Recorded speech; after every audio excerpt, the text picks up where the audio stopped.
To other news, Roger Linton, brother of the late Christopher Dogpaw Linton, claims he's being harassed by the police, who he insists has picked him up more than 40 times for no good reason. He says he has reported the matter to the police, his attorney, and Indicom. But as Kirkwright reports, the situation has not changed. Roger Linton says he feels targeted because the police have arrested him on numerous occasions but has never had a reason to charge him. He says police and soldiers visit his home in Tavern St. Andrew regularly, the latest being a little over a week ago while a wake was in session for his brother, the late Christopher Dogpaw Linton.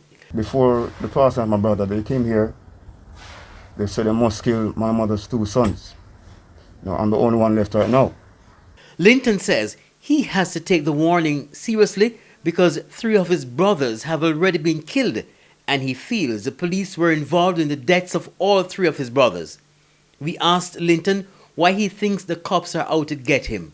I went ahead and I met with the higher commander, like bigger police, because I myself want to know.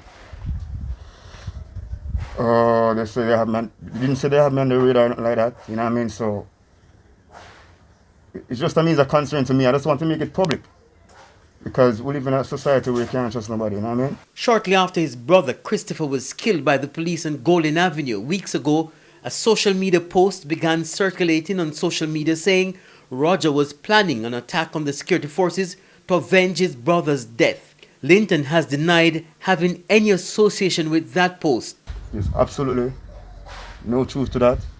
I mean, my brother has just died. I think my family deserves a peace of mind right now to at least mourn, you know what I mean? Have you found out where this thing originated from, that you are planning an attack against the police? As I said before, it has been circulating on the internet. And you don't know where it come from? No. Have you sought to find out where this thing might have originated? I have, and that's one of the reasons why I went into the police. To be clear that that's no truth, there's absolutely no truth to that. Roger Linton says he's a musician and not a criminal. Kirkwright, TVJ News.